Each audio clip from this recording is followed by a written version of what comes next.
नमो विष्णुपादाय विष्णुपृष्ठाभूषणे श्रीमते जय पताका स्वामीति नामिने नमो आचार्योपादाय निताय कृताप्रदाय गौरकथा नामदाय नवग्रामो सारिणे नमो विष्णुपादाय विष्णुपृष्ठाभूषणे श्रीमते भक्ति वेदांत स्वामीति नामिने नमस्ते सरस्वती देवी गौरवाणी प्रचारिणे निर्विशेष शून्यवादी पाश्चात्य देशोत्तारिणे वंशा कल्पतरुभ्यश्च कृपा सिन्धुभ्येव च पतितानां पावनेभ्यो वैष्णवेभ्यो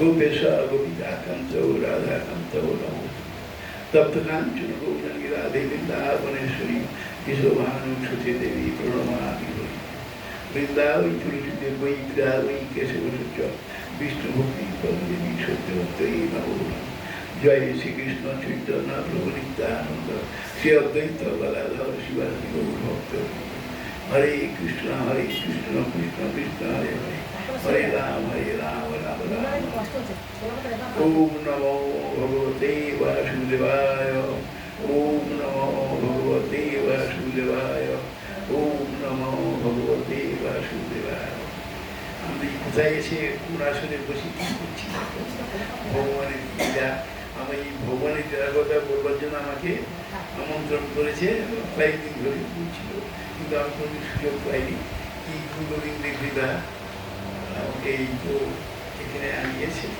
আমি ভগবানের কথা বলবার আমার যোগ্যতা নেই যদি আপনারা সাধু বৈষ্ণবী যেমন কৃপা কাজ করেন মায়েরা এবং প্রভুরা আশীর্বাদ করেন তার আমি ভগবানের কথা একটু আলোচনা করবো তাও কি আমাদের প্রভুপাদের ব্যাখ্যা আমরা বুঝছি ভাগবত সবে কিন্তু প্রভুপাদের ভাগবতের সঙ্গে বিশ্বপ্রভু ভাগবতের তুলনা হবে না কেন না তিনি স্বয়ং সপ্তমী অবতার হয়ে সারা বিশ্বে প্রচার করবার জন্য এমন কতগুলো লিপিবদ্ধ করে গেছে যা সাধারণ মানুষের বোধগম্য নয় কিছু ভুল খুঁজে পাবে না এমন যাই হোক ভগবানের কৃপায় আশীর্বাদে যদি আমরা একটু কথা আলোচনা করতে পারি আপনার আমাকে আশীর্বাদ করবেন কারণ আমি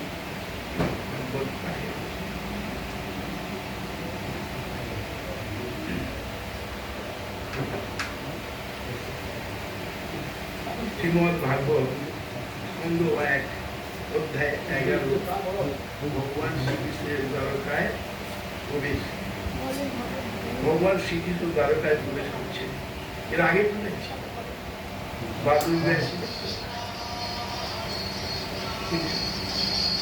যে ভুল চলুন হচ্ছে নাকি মাইকে ও আচ্ছা ভুলে যাই এই তারপরে কোথায় তিনি লীলা করলেন বৃন্দাবনে লীলা করে এবার উনি দ্বারকায় চলে যাচ্ছেন কারণ অনেকগুলো তো বিয়ে থা করেছেন তাদের তো বৃন্দাবনের জায়গা হবে দ্বারকায় জায়গাটা বেছে নিয়েছে সেইখানে চলে গেছে সেইখানে গিয়ে ওই সবাই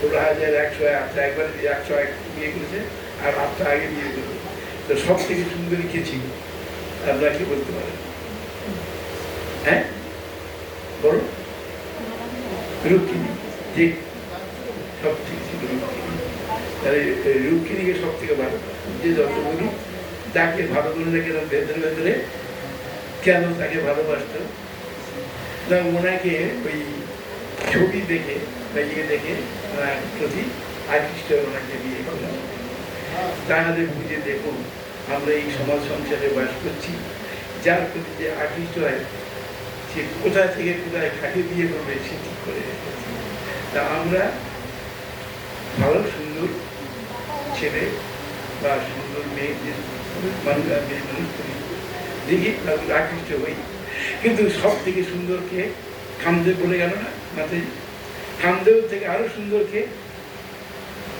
শত কামদেবের সমান থেকে আরো সুন্দর দেখতে গোবিন্দ কামদেব রাজ্জা কিন্তু কামদেবের দায়িত্ব ছেড়ে লোককে কামনায় বশীভূত করে সংসার জগতে জড়িয়ে রাখা।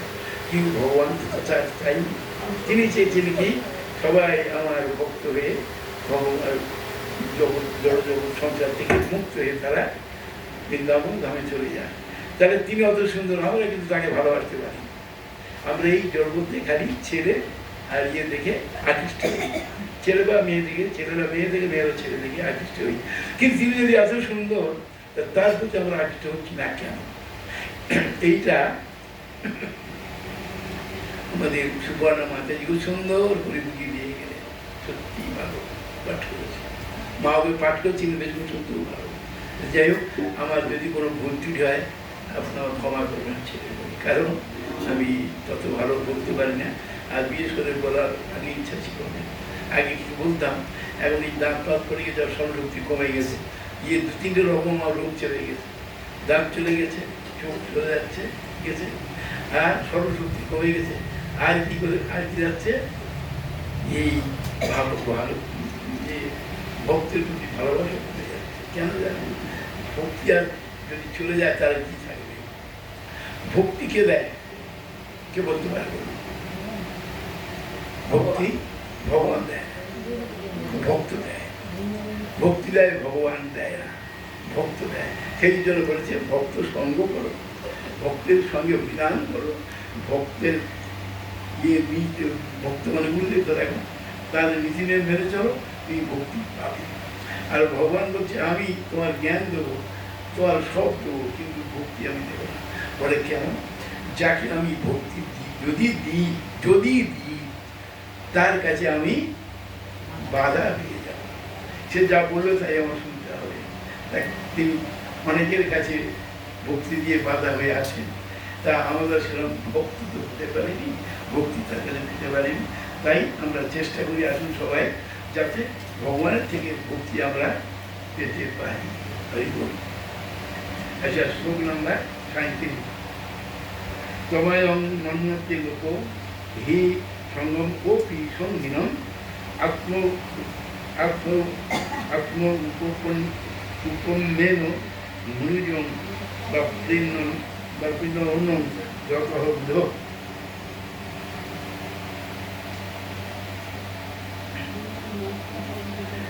তম মানে শ্রীকৃষ্ণকে, অয়ম মানে এই সমস্ত সাধারণ মানুষের মন্যতে মানে মনে, লোক মানে মায়া মুগ্ধ জীবেরা, হি মানে অবশ্যই, অসঙ্গ অনাসক্ত, ও কি সত্ত্বেও, সঙ্গীন আসক্তিযুক্ত, আত্ম মানে উপমেন, আত্ম উপমেন মানে নিজেদের মতো মনুজন সাধারণ মানুষ, ব্যাপৃণ অন্নম ব্যাপৃত যত যেহেতু অবুধ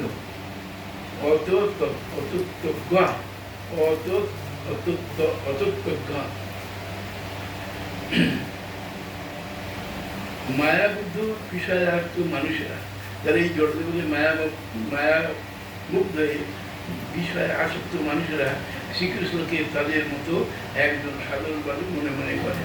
যারা মায়াবুদ্ধকে সাধারণ মানুষ আমরা মনে করি, কিন্তু তত্ত্ব জ্ঞানের অভাবে তারা নিরাসক্ত, তারা প্রাকৃত সংগঠিত শ্রীকৃষ্ণকে জড়ে তারা প্রভাবিত প্রকৃতির সঙ্গী বলে মনে করে। আমরা সাধারণ মানুষ কী করি?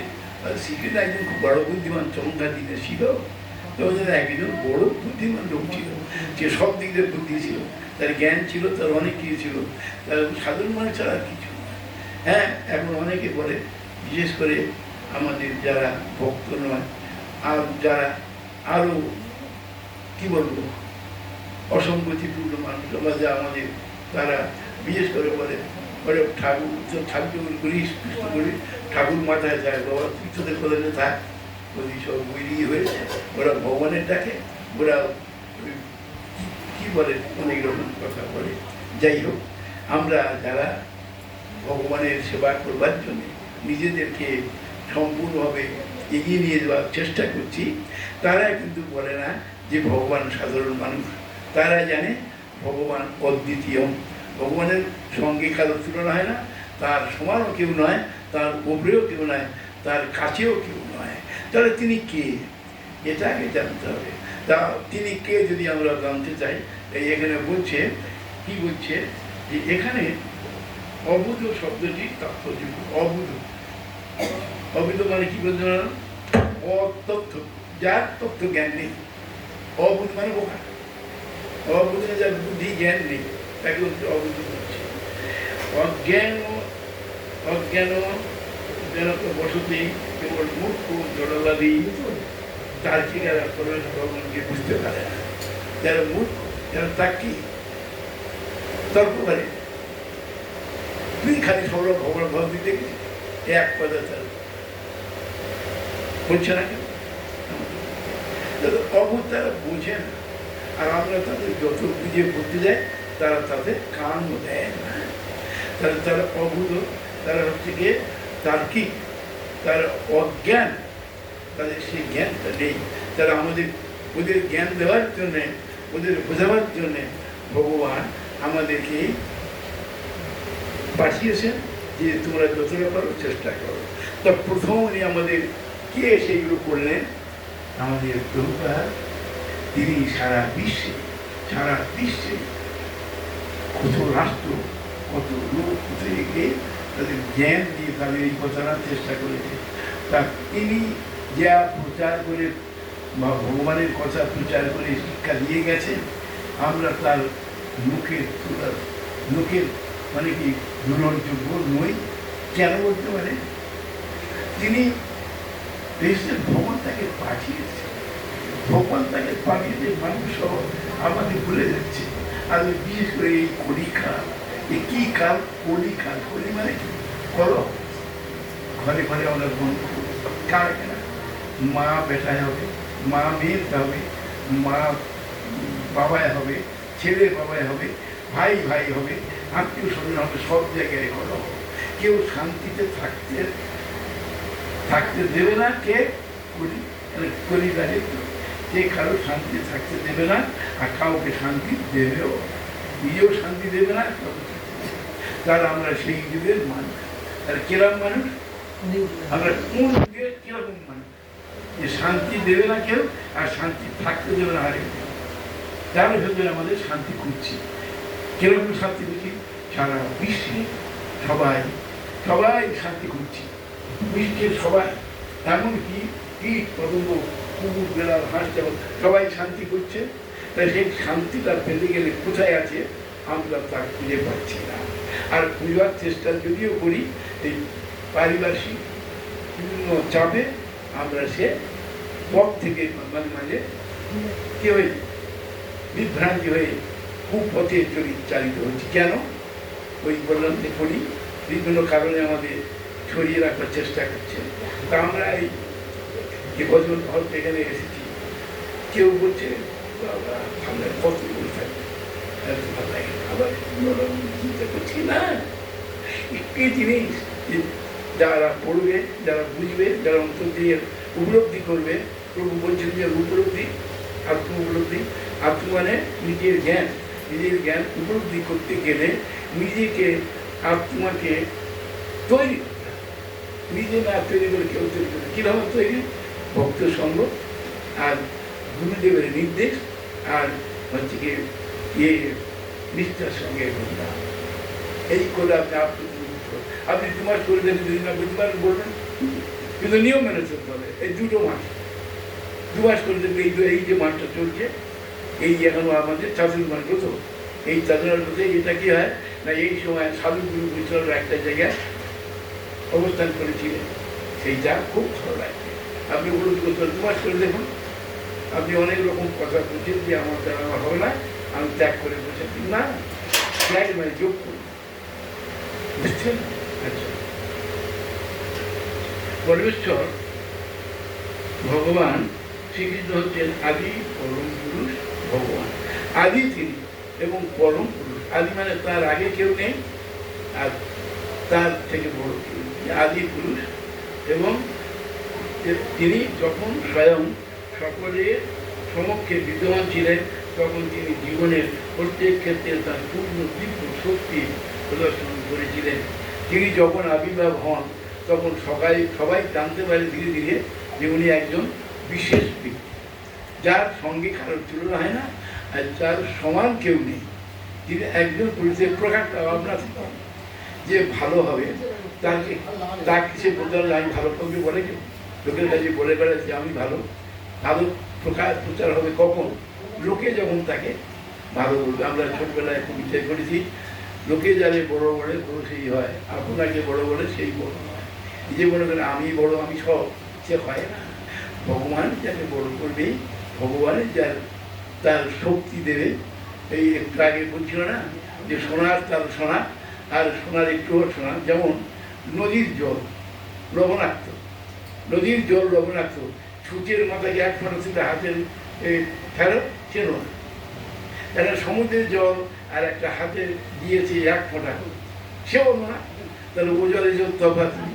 তা তেমনি ভগবান, তিনি হাজার হাজার কোটি কোটি ব্রহ্মাণ্ড আছে, হাজার হাজার কোটি কোটি ব্রহ্মাণ্ড, সব জায়গায় তিনি আছেন। আবার এখানে আছে, আবার তোমার ভেতরে আছে, সবাই জীবের মধ্যে আছে। তাহলে তিনি কত অংশে বিভক্ত হয়ে মানুষকে পরিচালিত করছে। কোনো মানুষের তার নিজের কিছু করার ক্ষমতা থাকে না যদি তিনি ইঙ্গিত না দেন। তার ইঙ্গিতে আমরা পরিচালিত হচ্ছি। তাই সেইটা হচ্ছে এখানে যে তিনি যখন আসেন তখন তার পূর্ণ দিব্য শক্তি প্রদর্শন করেন। যখন আসেন শ্রীমদ্ ভাগবতে প্রথম শ্লোকে আমরা বিশ্লেষণ করেছি যে তিনি হচ্ছেন সম্পূর্ণ স্বতন্ত্র এবং তার ইচ্ছা অনুসারে তিনি যা করি তাই করতে পারেন। তার ইচ্ছা হলে যা করি তিনি তাই করতে পারেন, কিন্তু তার সমস্ত কার্যকলাপে সচ্চিদানন্দময়। তার কার্যকলাপ সচ্চিদানন্দময় বলছে কেন? সৎ চিৎ আনন্দ। সৎ মানে সত্য, চিৎ মানে চিৎ জগতে আনন্দ দেয়, তার নাম সচ্চিৎ আনন্দ। সেই আনন্দ আমাদের এই ভূখণ্ডে, মানে আমরা যেখানে আসি এখানে দেওয়ার জন্য তিনি মাঝে মাঝে আবির্ভাব হচ্ছেন, মাঝে মাঝে আমাদের মধ্যে তিনি আংশিকভাবে পূর্ণভাবে আসছেন। যেমন আংশিকভাবে কারা এসেছিল, কুর্ম রূপে এসছে, ওই বিভিন্ন রূপে এসেছিলেন। আবার গৌর হরি রূপে, কৃষ্ণ রূপে, রাম রূপে আবার এসেছিলেন। রাম রূপে চার ভাগে, কৃষ্ণ রূপে কৃষ্ণ বলরাম রূপে এসেছিলেন। আর এই যুগে স্বয়ং গৌর হরি তিনি স্বয়ং সম্পূর্ণ রূপে এসেছিলেন। উনি আর কোনো হাত নেই, উনি বলছে আপনি আচরণ করি অপরকে। সে উনি এসে নিজে আচরণ করে আমাদের এই জড়জগতি শিক্ষা দেওয়ার চেষ্টা করেছেন যে আমি যেভাবে আচরণ করি এইরকম আচরণ তোমরা করো, এইভাবে করলে আমার পাবে। তার সব যুগে পাওয়াটা কষ্টকর ছিল, কিন্তু এই কলি যুগে ভগবানকে পাওয়া খুবই সহজ করে দিয়ে গেলেন। কে? গৌরী। এত সহজে পাওয়ার কোনো যুগে কোনো গ্রন্থে কোনো জায়গায় নেই, কোনো ছাত্রেরই। উনি নতুন করে দিয়ে গেলেন আমাদের এই শিক্ষা। কিরকম দেখুন, বলে শুধু দু হাত তুলে হরিনাম করুন। দু হাত তুলতে বলছে কেন? তার কাছে স্যারেন্ডার করবো। কি সুন্দরভাবে আমাদের শিক্ষা দিয়ে গেলেন, আপনি আচরণ করে আমাদের শেখাতে হচ্ছে।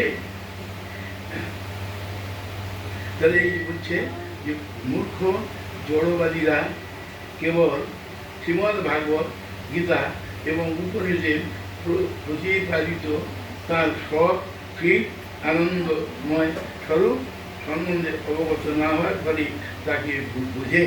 তার এই সৎ চিৎ আনন্দময় এর ব্যাখ্যা বোঝে না, তাই তাকে ভূত সাধারণ মানুষ। কিন্তু ওর ব্যাখ্যাগুলো বুঝলে বুঝতে পারবে যে এটা কত আনন্দের সুখের জিনিস, আনন্দের জিনিস, তাই তারা ভূত মনে করে। তার বিভিন্ন শক্তি প্রাকৃতিক ক্রম অনুসারে এক পূর্ণ পরিকল্পনায় কার্য করে এবং তার বিভিন্ন শক্তি দ্বারা সমস্ত কার্য সম্পাদন করে তিনি নিত্য পরম স্বতন্ত্র রূপে বিরাজ করেন।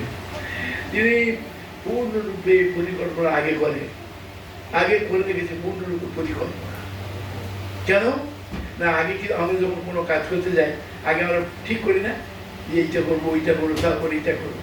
তিনি আগে থাকতে সব করে রেখেছে। এখন নয়, এই যুগ যুগ আগে সব পরিকল্পনা করে রেখেছে এবং সেইগুলো তিনি কার্যকরী করবার জন্যে কাকে কাকে দরকার, ডাক্তার। যেমন আমাদের প্রভুপাদকে পাঠিয়েছে, গুরুদেবটা বানিয়েছেন, আবার ইয়ে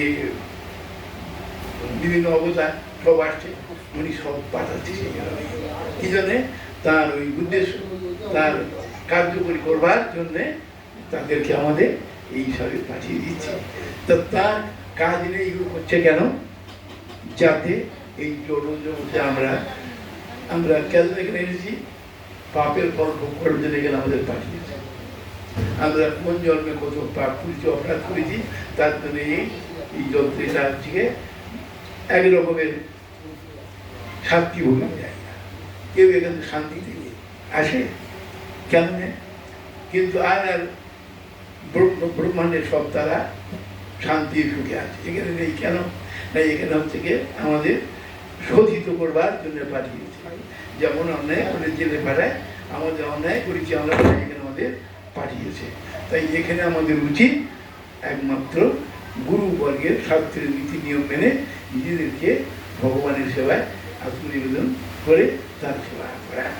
এই জন্য এখান থেকে উদ্ধারের পর, এখান থেকে পূর্বজন্মের কর্মের পর যেগুলো শোধিত হয়, তার জন্য এখানে আমাদের পাঠিয়েছে।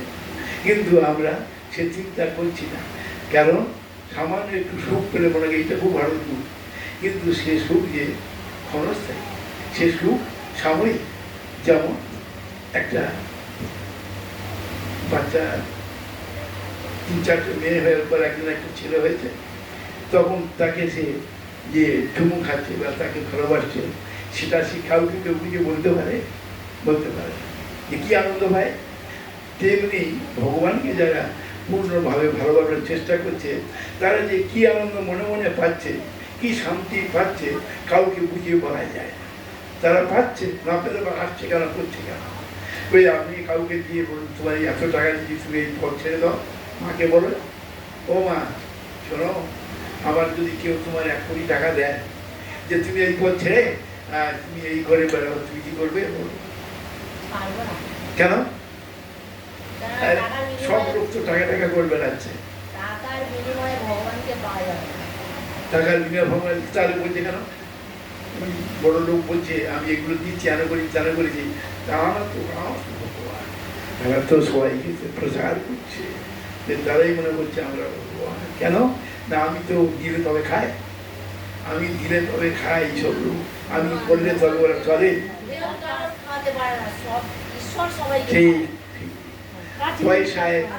পয়সা কিছু হয় না, কিন্তু 100-র মধ্যে 99-99 লোক শুধু বলছে কি করে আমরা টাকা রোজগার করে সুখ পাবো। কিন্তু ওই 0.5% লোক, তারা চায় না টাকা, তারা চায় না ওই অর্থ, তারা চায় না গাড়ি বাড়ি, তারা চায় না সুন্দর রমণী, তারা কিছুই চায় না। তারা কি চায়? না ভক্তের পদরিণু, শুদ্ধ ভক্তের পদরিণু চায়। শুদ্ধ ভক্তের কোনো কিছু বানিয়ে পালন করবার জন্য তারা এই সংসারে কেঁদে বেড়াচ্ছে, কষ্ট করে বেড়াচ্ছে, ছুটোছুটি করছে কি করে শুদ্ধ ভক্তের সঙ্গ পাওয়া যায়। কিন্তু কি যে আনন্দ পাচ্ছে যে কাউকে বুঝিয়ে তারা করতে পারবে না। আমরা এই ধরো আমরা 5-6 জন এসেছি, আমরা কি এখানে এই ঝর্ণা তুমি জব করছি তো মুখ চলছে কেন?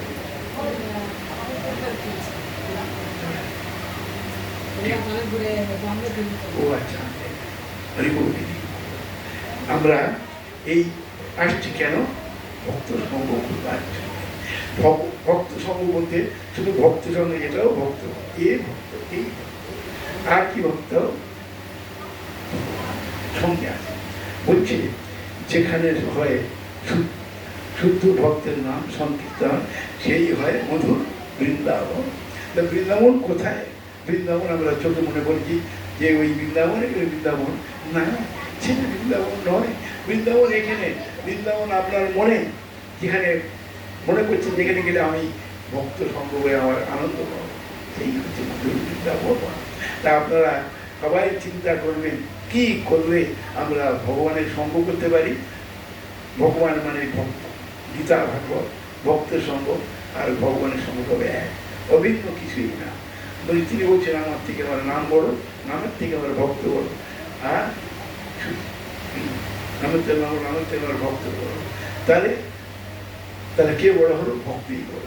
তাহলে আমরা সেই রকম যাতে ভক্ত হতে পারি সেই রকম চিন্তা ভাবনা করে আমাদের এগোতে হবে বাবা।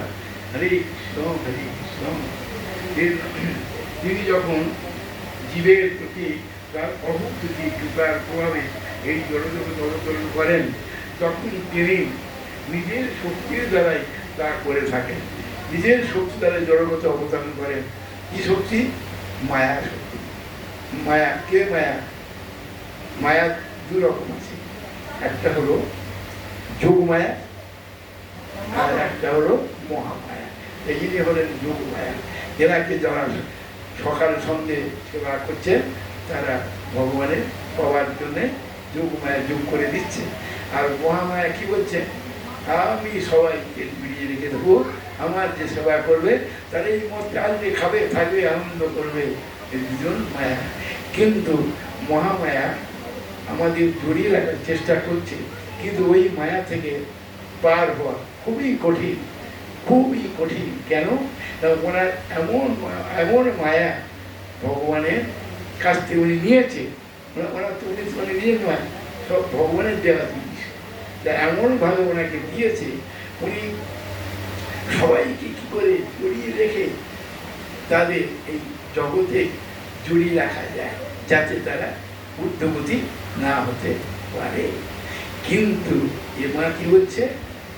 এবার কি হচ্ছে যে আমার একটু চিন্তা ভাবনা করে সেবা করবে, আমার পায়ে যিনি জল দেবে, আমার মাথায় একটু দিয়ে দেবে, ফুল দেবে বা পায়ে দেবে, তিনি নিশ্চিত ভগবানের সান্নিধ্য পাবেই পাবেই পাবে। আরে ওনার ওই যোগ মায়া মহামায়া ওনাদের যেতে ওনার মায়ার দ্বারা আত্মমায়ার দ্বারা উনি আত্মমায়া আছে, সেটা হচ্ছে মধ্যস্থ মায়া বলে। যারা কি বলে যে আমরা কোন জায়গায় আছি? আমরা মধ্যে থাকি, নিচে আছে আত্মীয় স্বজন কাম ব্রহ্ম, উপরে আছে ভগবান, আর আমরা তটস্থ জীব না, তটস্থ মাঝে আছি তটস্থ। তা আমরা তটস্থ জীব হয়ে আমরা কি চাচ্ছি? আমরা বাবা এগুলো সব দেখতে হবে না, নিয়েছি আর ভগবানের কথা ধীরে ধীরে উঠে যাচ্ছি, উঠে যাচ্ছি। যেই সময় দিকে যাচ্ছি ভগবান কিন্তু স্মরণ করিয়ে দেয়, হ্যাঁ রে তুই চলে যাচ্ছি, আমার দিকে একবার তাকালি না, হ্যাঁ তখন চেতনা ভাঙা হয়ে যায়। তখন ওর নাম তোমার চেতনা ভাঙা, তখন হয় চেতনা ভাঙা, না আমি তোমার সেবা করবো। এইভাবে আমরা আগে পিছিয়ে মাঝে মাঝে চিন্তা করতে করতে বিভ্রান্ত হয়ে যায়, কোনটা সঠিক ঘুরে ফিরি, তখন আমাদের ভিতর বিভ্রান্তি। কিন্তু যদি আমরা শুদ্ধ ভক্তের সান্নিধ্য হই, শুদ্ধ ভক্তের নীতি মেনে চলি, শুদ্ধ ভক্তের কথা আদেশ পালন করি, তখন চেতনা ভাঙাটা কার্যকরী হবে, তখন আর সে বিপদগামী হবে না। কিন্তু আমরা কে শুদ্ধ আর কে অশুদ্ধ চিন্তা করতে গেলে আবার বিপদ, সে আরো মুশকিল। কিন্তু তখন তাকে বিচার করে দেখতে হবে কে শুদ্ধ শুদ্ধ ভক্ত, তার কাছে আমাদের এই নীতি নিয়মগুলো মেনে চলতে হবে। হরে কৃষ্ণ। পরম পুরুষোত্তম এগিয়েছে, তাকে পরম পুরুষোত্তম চিনতে না পেরে মনোধর্মী জ্ঞানীরা তার নির্বিশেষ ব্রহ্মজ্যোতিকে সব কিছু বলে মনে করে। নির্বিশেষ ব্রহ্মজ্যোতিকে সব কিছু বলে, গায়ের জ্যোতিকে মনে করে। কেমন না, আমরা সূর্যকে দেখতে পাই না, উদাহরণস্বরূপ আমরা আলো দেখতে পাচ্ছি না, বলি এই তো সূর্য। কিন্তু না, সূর্যের আছে গোলক আছে, চারদিকে একটা বড় আগুন আছে, তারপরে সূর্য আছে। এই দুটো ভেদ করে বঞ্চিত হবে। যেমনি আমরা জ্ঞানের দ্বারা পুরো যদি বুঝতে পারি যে ভগবান স্বয়ং সব কিছু, তখন আমরা ভগবানের সেবায়। আর আমরা এইখানে বলে যদি আমরা থেমে যাই, তাহলে আমাদের সম্পূর্ণ জানা হলো না। জ্ঞানের দ্বারা জানলাম কিন্তু গুরুর কথা দিলাম না। হরে কৃষ্ণ। কেননা তারা তাদের ব্যক্তিগত ক্ষমতার ঊর্ধ্বে যেতে পারে না, যেদিন জানে ওই পর্যন্ত তার বেশি আর যেতে পারছে। তাই যারা ভগবানকে তাদের মতো একজন সীমিত শক্তি সম্পন্ন জীব বলে মনে করে, তারা হচ্ছে কেবল সাধারণ মানুষ। তারা মনে ভগবান একটা একটু আমাদের থেকে শক্তি বেশি, একটু জ্ঞান বেশি, একটু বুদ্ধি বেশি, একটু জল বেশি, একটু স্মরণ শক্তি বেশি, সেইটা এমনি বড়, কিন্তু আমরা কোনো অংশে করি নিজে বলছে ভগবান যা আমরাও তাই, তা উনি একটু বেশি জ্ঞান বুদ্ধি আছে আমাদের করতে পারি, কিন্তু না, ভুল বুঝছে কেন না, ভগবান ভগবান তিনি একসঙ্গে 16,801 রমণীর সঙ্গে এত মিলছে, আর কোটি কোটি ব্রহ্মাণ্ড আছে, যে কোটি কোটি ব্রহ্মাণ্ডে উনি সব জায়গায় আছে, কোটি কোটি ব্রহ্ম, আর কোটি কোটি ব্রহ্মাণ্ডে কোটি কোটি জীব আছে, সকলের ভেতর আছে। ওই কোনো ব্যক্তি এরকম হবে একদম দেখার দেখি, তাহলে জানবে হ্যাঁ সে ভগবান, তাহলে জানবো তার কথা আমরা মানব, তাহলে তা তো না, তিনি প্রত্যেকের ভেতরে আছে, আবার প্রত্যেকের সঙ্গে আছে, আবার প্রত্যেক জীবের মধ্যে আছে, সব জায়গায় তিনি আছে। তাহলে এটা কি সহজ কথা যে এবার তোমার ভেতরে তুমি জানবে কি আমার ভেতরে আছে, জানতে পারি না। ধরুন একটা উদাহরণ দিলে চলেন, কিরকম আমার ভেতরে কিরকম আছে। আমি এখান থেকে যাচ্ছি, দেখি একজনের গাছে সুন্দর একটা ফল, পাকা আম আম হয়েছে, রাস্তার কাছে ঝুলছে, আমি ছুটে বলি যাচ্ছি, বলি আমটা নিয়ে আমি বাড়িতে খাবো।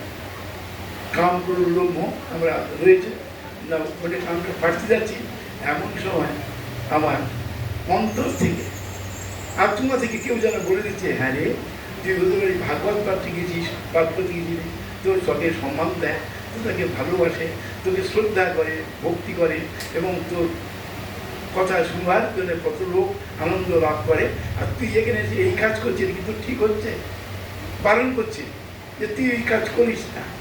তখন আমি বললাম না, বলে চলে আসি।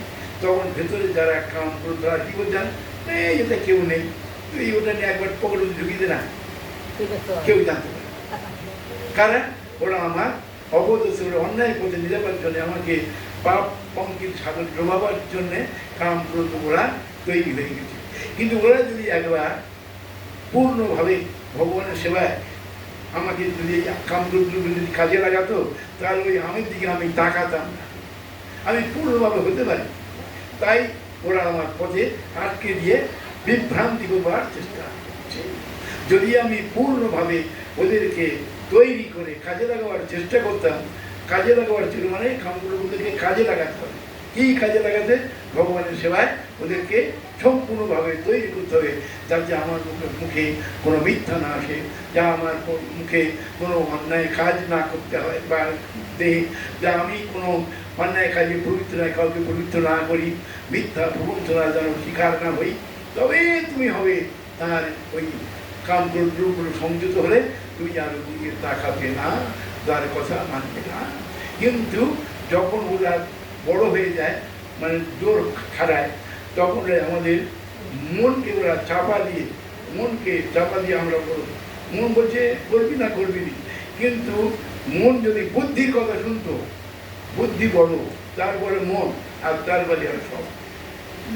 ইন্দ্রগুলির মধ্যে মন বড়, আর সব থেকে বড় বুদ্ধি, আর তার উপরে খেয়ে পরমাত্মা, তার উপরে থেকে আমরা তার পরমাত্মা। তার ওই পরমাত্মার কথা যদি আত্মা শোনে, আত্মার কথা যদি বুদ্ধি শোনে, বুদ্ধির কথা যদি মন শোনে, মনের কথা যদি এই আমাদের স্বরলিপি যদি মেনে চলে, তাহলে সে সঠিক। আর যখন ওদের কাছে, বুদ্ধির কাছে একটু এদিক ওদিক করবে, তখন সে বিভ্রান্তি হচ্ছে। তা ওই যে আমটা আমি হয়তো নিলাম, আমার মূর্তি উঠি হল না, কেউ কোথায় যেতে যেতে, আর একজন আমার বন্ধু বান্ধব আসতেছে, সে তো আমার তখন আমটাকে ঢোকার চেষ্টা করছি, সে তখন জিজ্ঞেস করছে, আরে কী বলো করছি কেন? বলে না কিছু না। হ্যাঁ, তখন আমের আটা, তখন তার জামা কাপড় এই জেলাতে সেখানে বেরোচ্ছে, আরে তুই কী রে বলে, এই দেখ এই লোক এই করে ধরা পড়ে গেল, পরিস্থিতিটা কী হবে। তা আমরা এই জড়জগতে যারা বুদ্ধি কায়দা করে লোকের কাছে বাহবা নেব, মিথ্যা প্রবঞ্চনার শিকার হবো এবং অন্যায় পথে প্রবৃত্ত হয়ে চলবো, একদিন না একদিন তাদের ওই নীতি নিয়মগুলি ভগবান ঠিক জানিয়ে দেবে, কখন কার দ্বারায় কোথায় তোমার কী কাজ করাবে তিনি ঠিক করে। অন্যায় কাজের একদিন না একদিন কৈফিয়ত দিতে হবে। কার কাছে দিতে হবে? কার কাছে দিতে হবে? তুমি সকলের চোখে ফাঁকি দিতে পারো, কিন্তু তোমার ভেতরে অন্তর্যামী সাক্ষী রূপে তিনি তোমার পরিচালনা করছে, তাকে তুমি ফাটিয়ে দিতে পারবে না, একদিন না তোমার ধরিয়ে দেবে। তাই আমাদের গীতা ভাগবত থেকে এই শিক্ষা নিতে হবে, গুরুবরের শিক্ষা নিতে হবে, যেন আমরা কোনো কারোর দ্বারা পরিচালিত না হয়ে নিজেদের পরমাত্মা এবং আত্মা বা বুদ্ধি নীতি নিয়ম মেনে সদ্গুরু রাষ্ট্র নিয়ে হরিনাম করতে করতে আমাদের নিজেদের বুদ্ধি সুসিদ্ধির জন্য সুপথে এগিয়ে ভগবান ধামে যেতে পারি। এইটাও আমাদের একমাত্র উদ্দেশ্য হবে। হরি করি এবারে উচিত না, এই প্রকার মানুষদের কখনোই বোঝানো যাবে না যে পরমেশ্বর ভগবান জড়াবুদ্ধির গুণের প্রভাব থেকে সর্বদাই মুক্ত। আমরা কাকে বোঝাবো? কাউকে বোঝানো যাবে? কারণ একজন লোক বলছে একটা কথা, কথা মনে মনে মনে যে তুমি আমার কি বোঝাবে, আমি অনেক বুঝে তবেই তবে তার বোঝাতে গেলে মুশকিল। তুই আমার বোঝাবে, বলবো যদি আমার বলে আচ্ছা ঠিক আছে তুমি আমি তোমার এই 1 কিলো রড তুমি খেতে পারো? তো বলে হ্যাঁ আমি খেতে পারি, আমি খেয়ে নেবো। বলে বই খাবে তো? বলে হ্যাঁ। বলে আমি যদি না খেতে পারি আমার বোন দেবো, ও বইয়ের দেবে, কারণ বউ তোমাকে দেবে বলেছে। তো তুই না খেলে আমার বোন তো বোন আমার দেবেই। বলে হ্যাঁ। সে কোটা করতে খেয়ে বেঁধে চলে যাচ্ছে, আর তখন তার বলতে চলে আছে। আমি তো বলি আমি যদি না খেতে আমার বোন দেবো, কিরম কায়দায় দেখো, আমি না খেতে পারি আমার বোন দেবোকে বোধ নিয়ে আসছি। বলে হ্যাঁ তাই তো, কিন্তু কথার মার বাড়ি তো আমি তো ঠকে যাচ্ছি। মানুষকে দিনরা কীভাবে ঠকানো যায়, কীভাবে কায়দা করা যায়, মিথ্যে করে তার অবদত্ত করে আমরা এই চেষ্টা করছি। কারণ সঠিক কথা আমরা চলার চেষ্টা করছি না। সে সব খবর করছে আর সে তার মানে করার চায়। তা আমরা তেমনি এই এক এক জিনিসের 2-3 রকমের মানে হয়, সেই মানেগুলো আমরা সঠিকভাবে সুন্দরভাবে বুঝিয়ে যেটা সঠিক সেইটা মানুষকে বোঝাবার চেষ্টা করছি, তারা উল্টো বুঝিয়ে আমাদের বিপদগামী করবার চেষ্টা করছে। দেখেন যে সূর্য দূষিত পদার্থের দ্বারা কখনো প্রভাবিত হয় না। সূর্য সব জায়গায় দিচ্ছে, ভালো মন্দ জায়গায় দিচ্ছে, ভগবানের প্রেরিত কারা সূর্য চন্দ্র দেয়ালি সত্য। তারা বলেছে তোমার কাজ তোমরা করো, তারা কাজ করছে।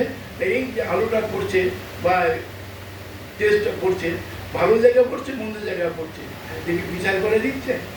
বিচার করে ভগবান তেমনি সবাইকে ভালোবাসে, বিচার করে দেয় না, সবাইকে দেয়। কিন্তু বিচার করি কারা? আমরা বিচার করি, আমরা দোষ ত্রুটি দেখি, কিন্তু দোষ ত্রুটি কখন দেখি?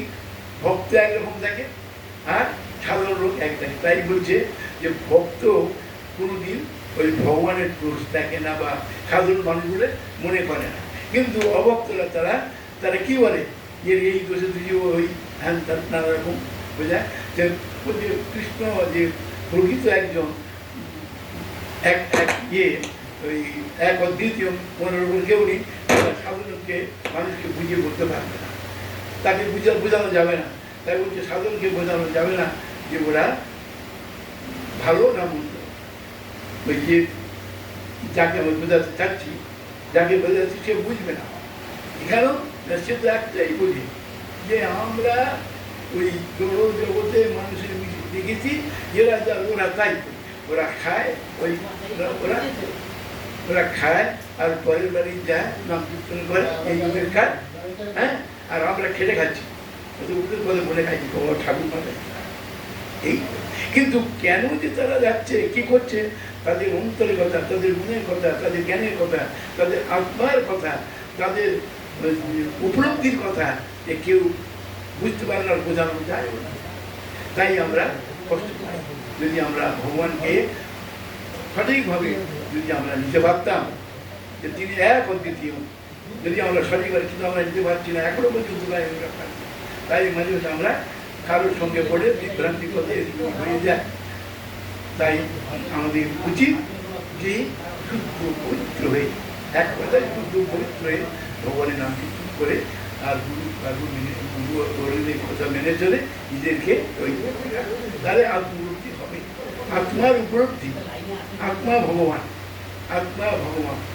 আর আত্মা এই কি রিপুর দাস, এই আত্মা রিপুর দাস, আত্মা ভগবান বলে কি করে? আত্মা যখন পরমাত্মার কথা শোনে তখন সে ভগবান, আর আত্মা যখন এই খামপুর রোগের কথা শুনে চলে তখন কি হলো, চাকর, মানে আত্মার চাকর, তখন তার কি হলো, বিপদগামী হচ্ছে। এক আত্মা দুই রকম কাজ করতে হবে, যে হয় ভগবান আর আত্মা হলো ইয়ে ওই খামপুদের অধীন, যা বলে তাই। যাতে ওইগুলো না শোনে তার জন্য আমাদের প্রস্তুতি নিতে হবে, নিজেদেরকে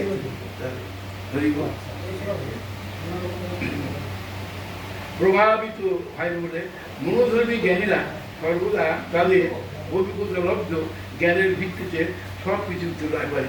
তাদের সাধারণ লোক তাদের যে জ্ঞান আছে সেই জ্ঞান দিয়ে সকলকে দেয়, যে আমারও দেখে আপনারও দেখে আরও দেখে।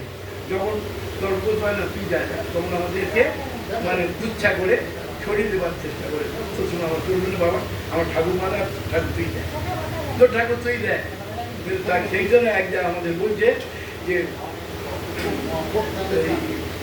যার 9 নম্বর অপরাধ কি বলছে, শ্রদ্ধাহীন ব্যক্তিকে কোনো সময় তাকে ভগবানের এই জ্ঞান উপদেশ দিতে নেই। শ্রদ্ধাহীন ব্যক্তিকে তার শ্রদ্ধা নেই, ভক্তি নেই, তার যদি আমরা উপদেশ দিই সে তখন আমাদের অন্য চোখে দেখবে। তাই বলছে শ্রদ্ধাহীন ব্যক্তিকে ভগবানের দিব্য নাম উপদেশ দিতে নেই, ওই জন্য। তাই যখন তারা দেখে যে ভগবান বৈবাহিক বন্ধন আবদ্ধ হয়ে একজন সাধারণ মানুষের মতো আচরণ করছেন, তখন তারা মনে করে যে তিনিও তাদের মতো একজন। ওর তো একজনকে বিয়ে করছে, ছোট মেয়ে আছে, তার বৈবাহিক বিয়েটা করেছো, ও আবার আমাদের দেখতে পাচ্ছে ওই তো বিয়ে করে ঝগড়া করতে। তা আমরা তো একটা দুটো করেছি, আর ও করেছে 16,108। ও শুনে তো মজা খাচ্ছে, বলে একজনে একজন বিয়ে করে সে ভালো, আর আমরা একসাথে হয়েছে বলে খারাপ। কি বাবা নে তো কৃষ্ণরা করে লীলা আর আমরা করি দোষ, এই কথা বলে আমাদের তো নানা রকম অশান্তি করবে। তবু তো বাবা তার না বোঝানো ভালো করে আসবে, বুঝতে পারছেন? তারা বিবেচনা করে দেখে না যে ভগবান একসঙ্গে এই 16,000-এরও অধিক পত্নীকে বিবাহ করতে পারেন, আর অজ্ঞানত পর্যন্ত তারা তার বিরাট একটি অংশ স্বীকার করে, কিন্তু অন্য অংশটিকে করে না। তাহলে একসাথে বিয়ে করে খুবই ভালো, এগুলো লোক করে নাকি বলকে দেয় যে তুমি ভালো হও, তো আমাদের ভালো করে। কেন তিনি বলবো কেন বলি, এত বিয়ে করে বাবা ওরা কামনার অনুভূতি হয়ে দেখছে আমাদের। আর কৃষ্ণ যে কামনার অনুভূতি নয়, তিনি কিসে, তিনি হচ্ছে গিয়ে এই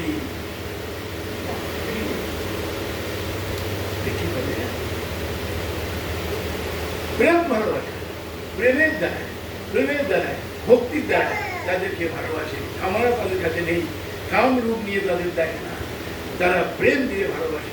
তারা যে যেমন তার সে তেমন ব্যবহার করছে। সেই জন্য বলছে যে বলতে তখন অহম অবস্থানে বর্তমানে মনুষ্য করতে চলে। যে যেমনভাবে আমার চায় তার সঙ্গে তেমন প্রেমে তেমন শ্রদ্ধা ভক্তি আমি বিনিময় করি, যে যেমন আমার চায়। তা আমরা এখানে আসি, আমরা এখানে 10 জন কি 20 জন কি 100 জন 1000 2000 যে যেমনভাবে তাকে চাচ্ছে তাই আশা তিনি পূরণ করে। যে অর্থ চায় তার অর্থ দেয়, যে প্রেম চায় তার প্রেম দেয়, যে কামনা চায় তার কাম দেয়। তখন যে যেমন চাচ্ছে সে সেইভাবে তার সঙ্গে প্রেমে বা সব কিছু আদান প্রদান করছে। তা আমরা ভক্ত কি চাচ্ছে, আমরা চাই প্রেম। প্রেম কি প্রেম না, সেটা নিঃস্বার্থ, যেখানে কোনো স্বার্থ নেই, লোক নেই, লালস নেই, সেই প্রেম আমরা তার কাছে কামনা করছি।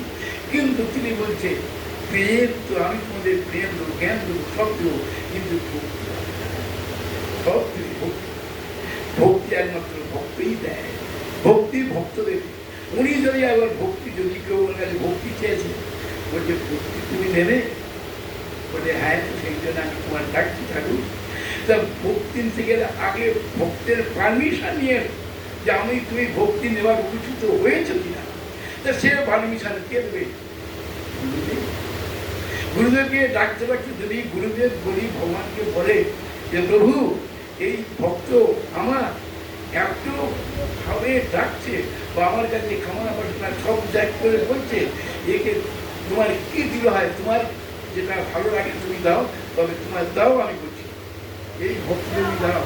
তবে যদি গুরুদেব কৃপা করে, যদি গুরু বলে যে প্রভু দাও, ভগবান বিবেচনা করে তবে তোমার ভক্তি দেবে, তার আগে সম্ভব নয়, সম্ভব হবে না। কারণ ভক্তি দেওয়া মানে উনি তার চাকর হয়ে গেলেন, চাকর হয়ে গেলেন। ভগবান ভক্তের চাকর হওয়া কি সোজা কথা? আমরা কথায় বলি যে চাকরগিরি করতে, কিন্তু চাকর হওয়া তো সোজা নয়। এ যারা ভিক্ষি করতে ভিক্ষি করে হাত পাতে তা অত সহজই নয়, ভিক্ষা করা এই সহজই নয়। আমি একজনের ভিক্ষা করি সহজই নয়, অনেকটা নিজেকে নিবেদন করতে ইয়ে করতে হবে, ত্যাগ করতে হবে, তবে আন্তর্জাতিক লোকের কাছে যেতে হয়। রাস্তাঘাটে লোকের বাড়ি আমরা অধিকারের বলি এখন হবে হাত বন্ধ, না করা উচিত নয়। তুমি না পারো তুমি তাকে এক করা চাল একটি বলছে আমি দিতে পারছি না, তুমি অসুবিধা পরে এসো, কিন্তু তাকে চলে করা উচিত না। আমার চোখের সামনে আমার একজন বললো কালকে এই হবে না হবে না, চোখে জল এলো কেন? তার কাছে বলেছে তাই এই ভিক্ষা চাওয়া তো ত্যাগ করতে হয় নাকি? যেমনি ভগবানের কাছে ভক্তি দিতে গেলে তোমার ভেতর যত কিছু আছে সব গুরুর কাছে একদম ত্যাগ করতে হবে। গুরুর কাছে যে গুরুদেব আমি তো সব সময় দিলাম, আর তুমি আমার একটু ভক্তি দেওয়ার চিন্তা করো। গুরু তখন বিবেচনা করছে কি দিয়েছে আর কি দেয়নি। গুরু যদি একবার দেয় ভগবানের কাছে তবে সে পাবে, আর সব পাবে। কিংবা ভুল করছি নাকি ভুল হতে পারে, এই তো আমার মানে উন্নত মানের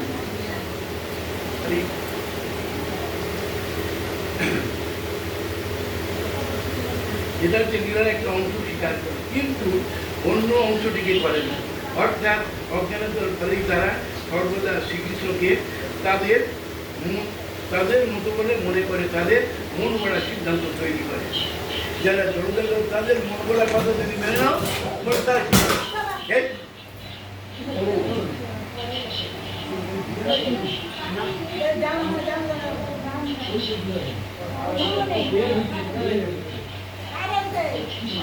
ধরে তুলে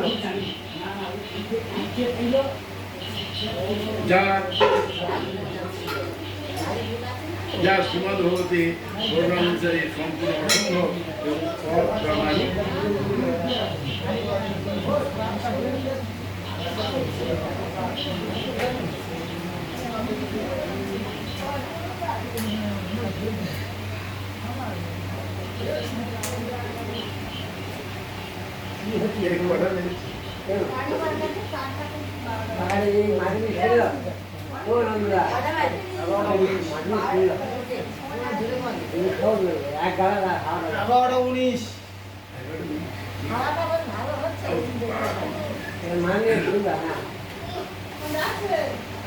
ভালো লাগছে কি জানি না, যদি আমার গলা একটু ঝুঁকি হয় ক্ষমা করো।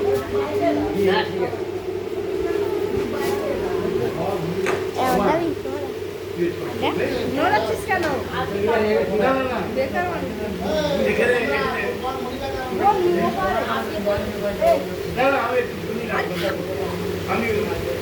নিজেকে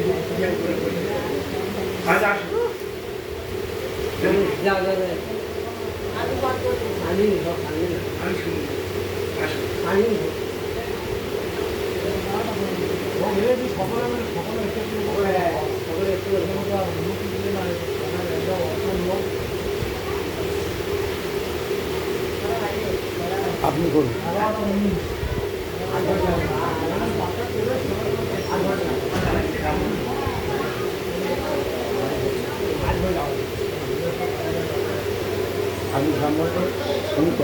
হরে কৃষ্ণ।